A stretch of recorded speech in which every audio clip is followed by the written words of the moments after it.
আসসালামু আলাইকুম। মিসেস আশরাফুল কুকিংয়ে আপনাদের সবাইকে স্বাগতম। আমি আবারও ফিরে এসেছি আপনাদের মাঝে নতুন এক রেসিপি নিয়ে, আমের রাজা কাশ্মীরি আচার।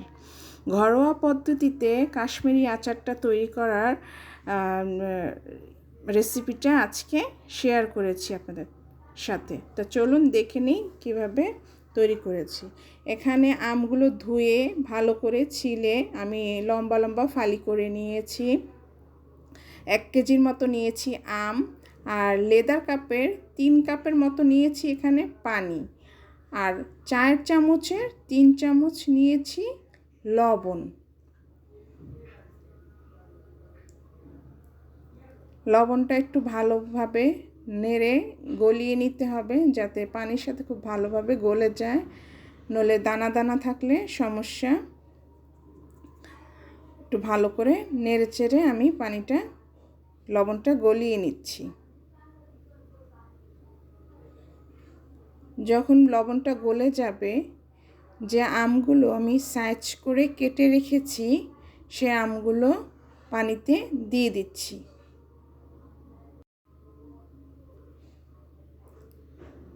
সবগুলো আমি আস্তে আস্তে করে পানিতে দিয়ে একটু নাড়াচাড়া দিয়ে নেব, যাতে লবণ পানিটা আমের ভেতরে ঢোকে, যে টকটক ভাবটা একটু কমে যায়। তো এরকম করে আমি রেখে দিচ্ছি 3 ঘন্টার মতো। আমি 3 ঘন্টার পর ফিরে এসেছি। আমি ভালো করে আমগুলো ধুয়ে নেব। ধুয়ে আরেকটা বলে পানি নিয়ে আমি 3-4 বার ধুয়ে নিচ্ছি, যাতে লবণটা কেটে যায় আর লবণের সাথে টকটাও আমার কেটে যাবে। সেজন্য আমি ভালো করে ধুয়ে নিচ্ছি।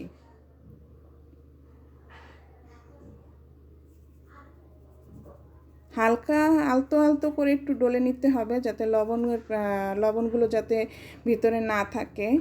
বেশি জোরে জোরে ডলা দিলে আমগুলো কিন্তু ভেঙে যাওয়ার সম্ভাবনা আছে। তারপর আমি একটা টাওয়েলের সাহায্যে আমগুলো তুলে নিচ্ছি। ওটার উপর বিছিয়ে দিয়ে ভালো করে একটু মুছে নিতে হবে। তো আমি সব আমগুলোই তুলে নিচ্ছি। তারপর টাওয়েল দিয়ে ভালো করে মুছে নিতে হবে। একটু যাতে পানি না থাকে, কেন পানি তো রাখাই যাবে না। এই কাশ্মীরি আচারে পানি কিন্তু রাখাই যাবে না, একেবারে শুকনো করে নিতে হবে। তারপর একটু ফ্যানের নিচে ছেড়ে দিতে হবে, যাতে আমগুলো পুরো শুকিয়ে যায়, খুব ভালো মতো শুকনো শুকনো হয়ে যায়। যখন আমগুলো ভালো মতো শুকনো শুকনো হয়ে যাবে, শুকিয়ে যাবে একেবারে মোছার শেষ হওয়ার পরে,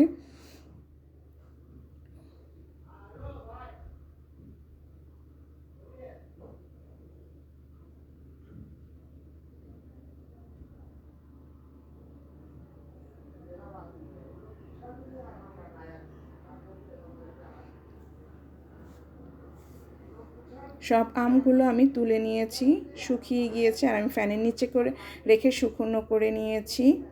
তার লেদার কাপের 2 কাপ চিনি নিচ্ছি এখানে,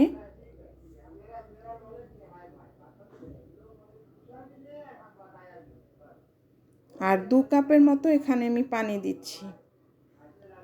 কেন আমার এখানে 1 কেজি আম, 1 কেজির আমের সঙ্গে আমি লেদার কাপের 2 কাপ চিনি দিয়েছি আর 2 কাপ পানি দিয়েছি।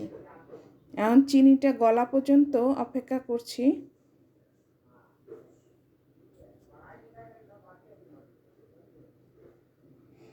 বলক এসে গিয়েছে। আদাটা আমি সাইজ করে কেটে নিয়েছি। এটা আপনার পছন্দ অনুযায়ী আদাটা আপনি দিতে পারেন। তো আমি একটু ফুলের মতো করে নিয়েছি আর সবগুলোই দিয়ে দিয়েছি। এখানে আমি 2 টুকরা আদা আমি সাইজ মতো কেটে নিয়েছি। আদা দিয়ে শিরার মধ্যে কিছুক্ষণ বলক করে নিতে হবে, যাতে কালারটা চলে আসে।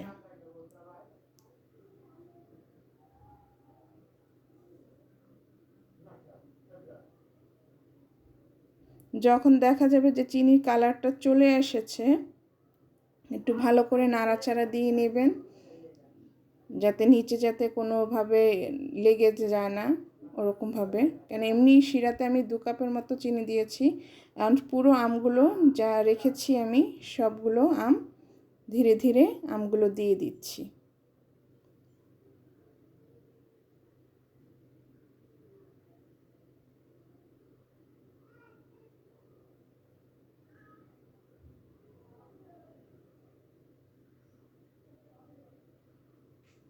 এখন আমগুলো সব দেওয়া হলে একটু নেড়ে চেড়ে নিতে হবে, আলতো আলতো করে নাড়তে হবে যাতে ভেঙে না যায়। তা অপেক্ষা করব আমার বলক আসার জন্য, তা আমি অপেক্ষা করছি।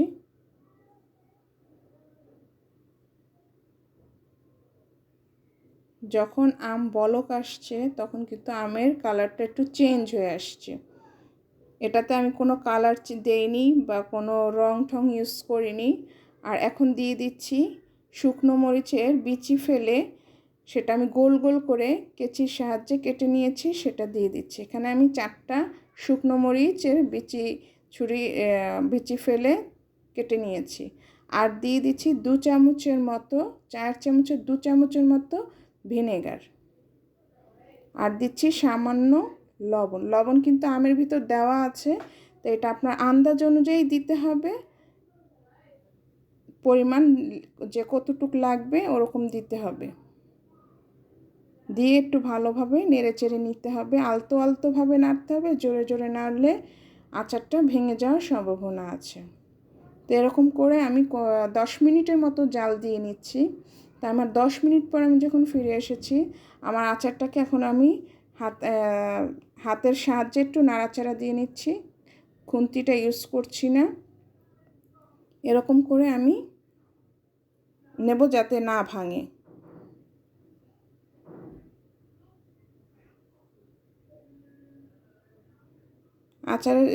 আমার আচারটা কিন্তু তৈরি হয়ে গিয়েছে। আর শিরাটা বেশি আমি রাখিনি, যথারীতি এই কাশ্মীরি আচারের শিরাটা আমার ফেলে দিতে হবে, তা আমি না ফেলে এটার সাথে একটু মাখা মাখা রেখেছি, যাতে শিরাটাও খাওয়া হলো সঙ্গে আমটাও খাওয়া হলো। তা চুলাটা অফ করে আমি 2 ঘন্টার জন্য শিরায় ভিজিয়ে রাখছি। তা পরিবেশন করে দেখাচ্ছি।